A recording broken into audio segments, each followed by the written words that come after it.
Prefácio à edição em português por Gilson Santos. Charles Spurgeon, 1834-1892, foi um pregador batista britânico que pastoreou o Tabernáculo Metropolitano em Londres.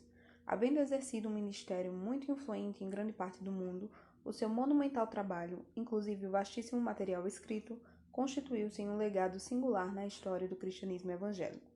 Sua vocação notória para a pregação bíblica, bem como os marcos norteadores de sua teologia, renderam-lhe os títulos de o Príncipe dos Pregadores e o Último dos Puritanos. Alguém no meio cristão evangélico colocaria em questão a importância do pensamento de Spurgeon? Há alguém que ignore que ele é considerado um campeão da fé, do púlpito do ministério pastoral e da controvérsia evangélico reformado? O que uma pessoa assim teria a comunicar sobre a depressão? Neste livro, trabalha principalmente com a sermonística de Spurgeon. Percebe-se que, em rigor, o que o autor pretende é solicitar que o próprio Spurgeon ofereça a sua ajuda pastoral àqueles que sofrem de depressão.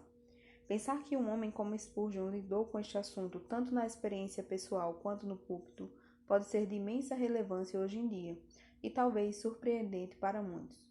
Observe-se inicialmente que o cuidado pastoral de Spurgeon, alinhado em seus principais referenciais teóricos com a tradição puritana, conquanto em alguns aspectos também se posicionasse criticamente em relação a ela, era pautado pelas escrituras sagradas, buscando nestas a luz para lidar com os problemas de seu rebanho, como ele mesmo disse.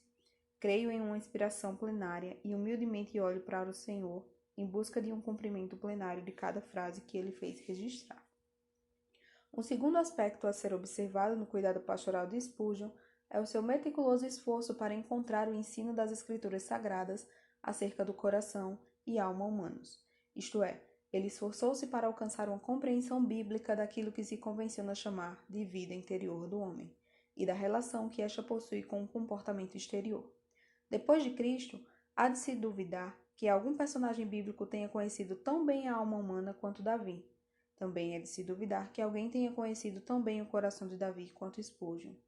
A Opus Magna de Spurgeon é o Tesouro de Davi, cujos volumes contêm uma profunda investigação dos Salmos e nos oferecem uma igualmente profunda percepção da alma humana.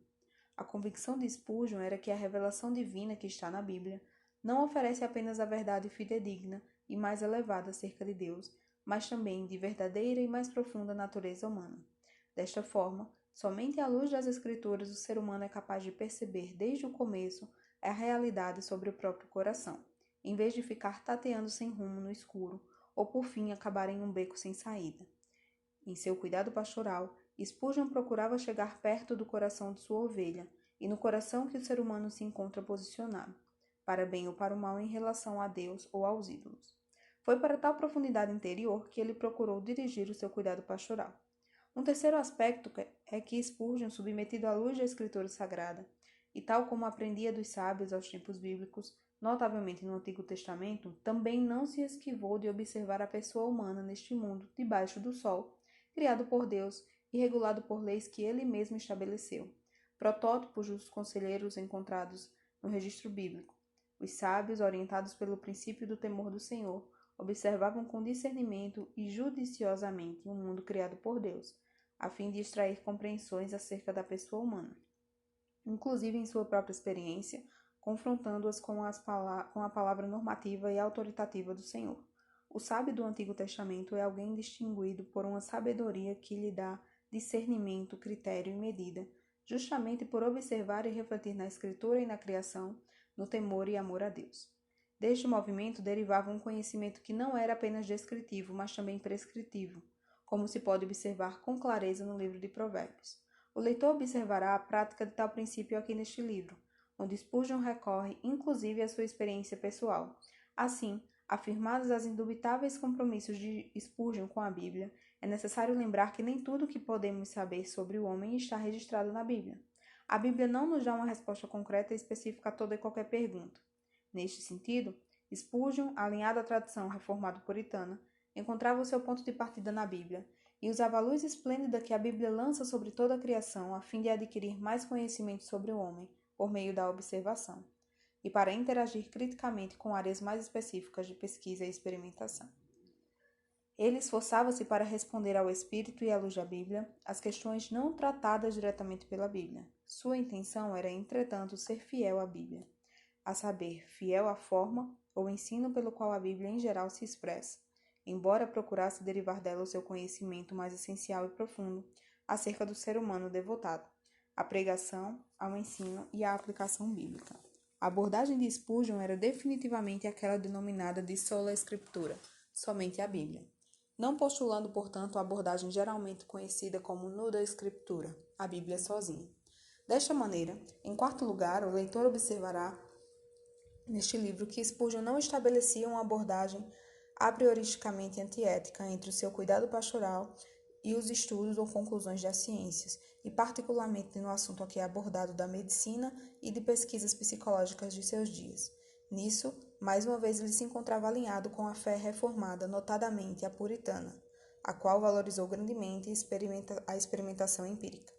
Através da história do cristianismo, a ciência tem sido vista fundamentalmente como um dom de Deus, embora cristãos amadurecidos não a tiveram simploriamente como infalível ou neutra por definição em relação a Deus.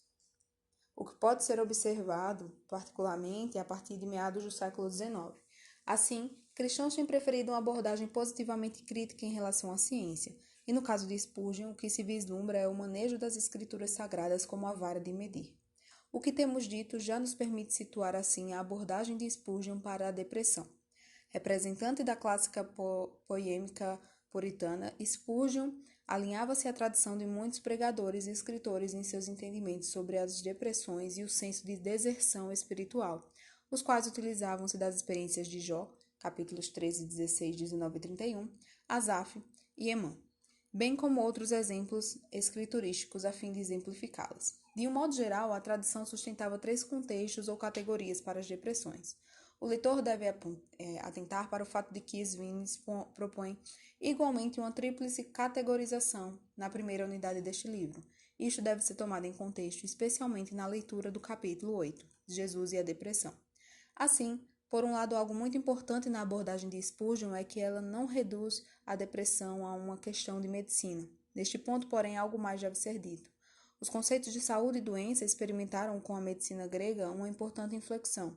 Hipócrates, considerado o pai da medicina, e Galeno propuseram uma medicina moral, caracterizada pela valorização da observação empírica. Desde o início, os puritanos valeram-se de contribuições da medicina hipocrático-galênica e recorreram ao conceito de melancolia, o que era geralmente utilizado por eles para definir a condição de depressão, para a qual o sujeito não poderia oferecer nenhuma razão coerente e que resultava de causas naturais, em distinção das causas definitivamente espirituais ou circunstanciais. Nesse contexto, militaram, por exemplo, o pastor e médico leigo Richard Baxter Timothy Rogers em seu volumoso tratado sobre os problemas da mente e a doença da melancolia, Jonathan Edwards e muitos outros. O cuidado pastoral desses homens expressou a abordagem puritana padrão para a depressão, conquanto também tenha havido alguma variação quanto ao foco ou contexto. Assim, é compreensível que nessa tradição, Richard Baxter tenha recomendado medicamentos em um dos seus sermões sobre o assunto, e Thomas Brooks tenha escrito em uma nota de rodapé que a cura da melancolia pertence ao médico, em vez de um ministro religioso, a Galeno, em vez de Paulo. Pela época de Spurgeon, já estava grandemente superado o conceito humoral de melancolia, que se supunha resultar da prevalência de um fluido que modulava o temperamento. Não obstante, permanecia o entendimento de que ela resultava de causas naturais, constitucionais, e de que podia ser detectada por meio de observação empírica, inclusive pelo ministro em seu cuidado pastoral. Neste particular, no século XIX, Spurgeon não era exatamente um inovador nessa abordagem poemênica. Ao contrário, era herdeiro e o último grande representante dela antes de alvorecer do século XX. Por fim, é muito significativo que Spurgeon, igualmente alinhado na mesma tradição puritana, haja tratado ampla e regularmente deste tema em sua pregação. Neste tempo em que os mais maduros expositores bíblicos acautelam-se com razão de uma sermonística degenerada em discursos de autoajuda, é igualmente vital resgatar o entendimento de que os sofrimentos e problemas no cotidiano das pessoas não podem ser negligenciados pelo cuidado pastoral de um modo mais amplo e pelo púlpito em particular. O livro que o leitor tem em mãos pode contribuir para uma pastoral reformada no contexto do sofrimento. Zach Zwingli encontra Spurgeon grande encorajamento para o problema que também conhece por experiência pessoal. A sua intenção é que as aflições de Spurgeon ofereçam esperança realista para aqueles que sofrem de depressão, e o autor sublinha que a esperança realista é algo saturado de Jesus. O profeta Isaías apresenta Cristo como um homem de dores e que sabe o que é padecer. E o escritor da Epístola aos Hebreus enfatiza que não temos sumo sacerdote que não possa compadecer-se das nossas fraquezas. Antes foi ele tentado em todas as coisas, a nossa semelhança, mas sem pecado.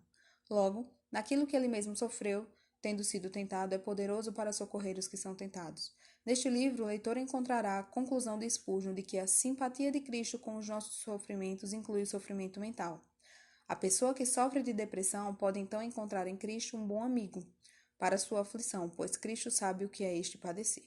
Gilson Carlos de Souza Santos possui bacharelado em teologia, formação em psicologia e licenciatura em História e Geografia. É concluinte de uma especialização em avaliação psicológica clínica e aluno da especialização em psicopatologia na Faculdade de Ciências Médicas da Santa Casa de São Paulo, com atuação prática no Centro de Atenção Integrada à Saúde Mental, o antigo Hospital Psiquiátrico da Vila Mariana.